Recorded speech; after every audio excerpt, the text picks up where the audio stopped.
कलयुग में महाभारत के पांडवों ने दोबारा से लिया था जन्म, और उन्होंने जन्म कहाँ पर लिया था इस वीडियो में जानेंगे। आइए वीडियो शुरू करते हैं। महाभारत में हर व्यक्ति अपने आप में महान था। हर कोई किसी न किसी का अवतार था और सभी के पास अद्भुत शक्तियाँ थीं, दैवीय शक्तियाँ थीं, अस्त्र चलाने की और शस्त्र चलाने की। कोई इन शक्तियों का इस्तेमाल कर पाया तो कोई नहीं भी कर पाया, कोई हार गया तो कोई जीत गया। कहते हैं कि सभी योद्धा एक रात के लिए फिर से जीवित हो गए थे, और यह भी कहते हैं कि सभी योद्धा कलिकाल में किसी न किसी नाम से फिर से जन्मे थे। आओ जानते हैं उनके अवतारी और जीवित और कलिकाल में उनके पुनर्जन्म की रोचक कथा। भगवान श्री कृष्ण विष्णु के अवतार थे, तो वहीं पर बलराम शेषनाग के अवतार थे। 8 वसुओं में से एक द्युम्न नाम के वसु ने ही भीष्म के रूप में जन्म लिया था। देवगुरु बृहस्पति ने ही द्रोणाचार्य के रूप में जन्म लिया था। अश्वत्थामा रुद्र के अंश अवतार थे। दुर्योधन कलयुग का तथा उसके 100 भाई पुलस्त वंश के राक्षस के अंश थे।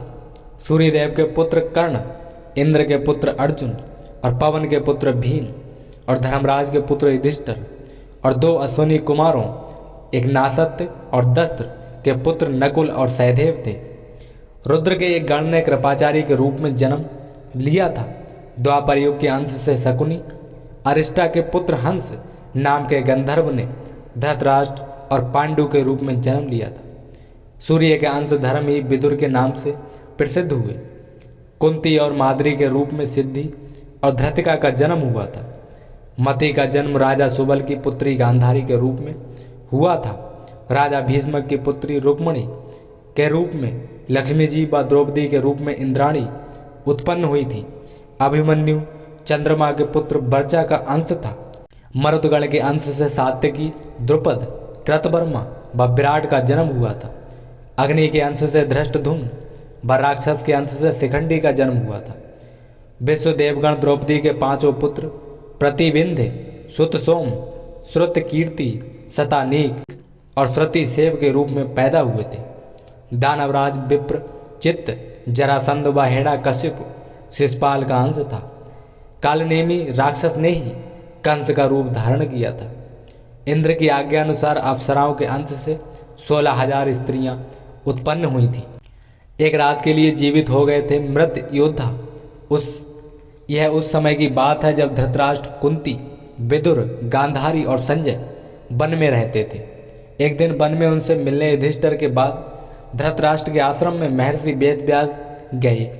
महर्षि व्यास ने धृतराष्ट्र और गांधारी और कुंती से कहा कि आज मैं तुम्हें अपनी तपस्या का प्रभाव दिखाऊंगा, और तुम्हारी जो भी इच्छा हो वह आज मुझसे मांग लो, क्योंकि मैं अपनी तपस्या और तपोबल के प्रभाव से वो आपकी इच्छा पूरी करूंगा। तब धृतराष्ट्र व गांधारी ने युद्ध में अपने मरे अपने पुत्रों तथा कुंती ने कर्ण को देखने की इच्छा प्रकट की।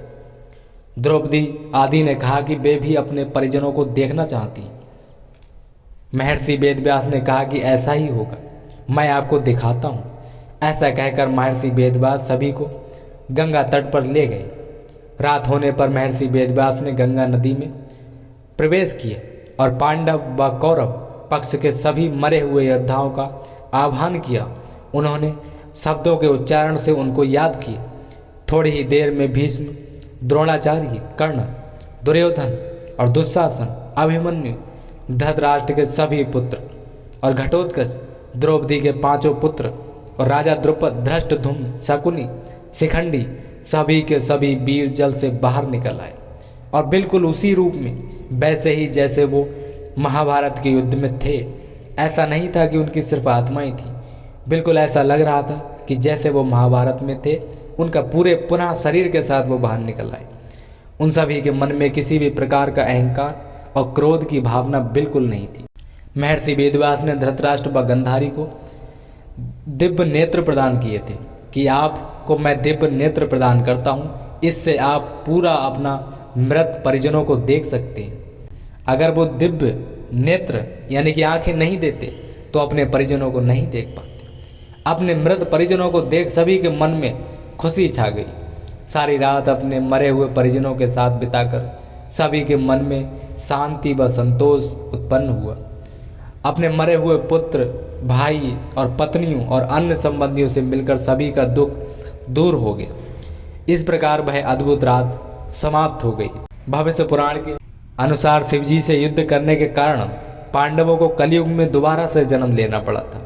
कहते हैं कि जब आधी रात के समय अश्वत्थामा, कृतवर्मा और कृपाचार्य ये तीनों पांडवों के शिविर में गए और उन्होंने मन ही मन भगवान शिव की आराधना करके उन्हें प्रसन्न कर लिया था।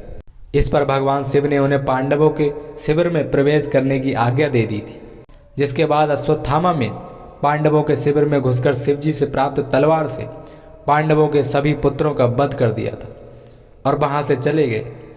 जब पांडवों के इसके बारे में पता चला तो वे भगवान शिव से युद्ध करने के लिए पहुंच गए। जैसे ही पांडव शिवजी से युद्ध करने के लिए उनके सामने पहुंचे, उनके सभी अस्त्र और शस्त्र शिवजी में ही समा गए और शिवजी बोले, तुम सभी श्री कृष्ण के उपासक को इसलिए इस जन्म में तुम्हें इस अपराध का फल नहीं मिलेगा। और शिवजी बोले, तुम सभी श्री कृष्ण के उपासक हो, इसलिए इस जन्म में तुम्हें इस अपराध का फल नहीं मिलेगा, लेकिन इसका फल तुम्हें कलयुग में फिर से जन्म लेकर भोगना ही पड़ेगा। भगवान शिव की यह बात सुनकर सभी पांडव दुखी हो गए और इसके विषय में बात करने के लिए श्री कृष्ण के पास पहुंच गए। तब श्री कृष्ण ने उन्हें बताया कि कौन सा पांडव कलयुग में कहाँ और किसके घर जन्म लेगा।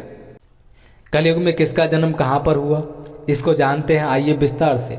नंबर 1, युधिष्ठिर जन्म वत्सराज नाम के राजा के पुत्र के रूप में हुआ।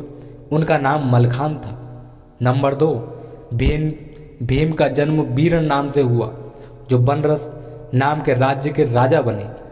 नंबर 3, अर्जुन का जन्म परिलोक नाम के राजा के यहाँ हुआ। उनका नाम ब्रह्मानंद था। नंबर 4, नकुल का जन्म कान्यकुब्ज के राजा रत्नभानु के यहाँ हुआ। उनका नाम लक्ष्मण था। नंबर 5, सहदेव ने भीम सिंह नाम के राजा के घर में देवी सिंह के नाम से जन्म लिया था।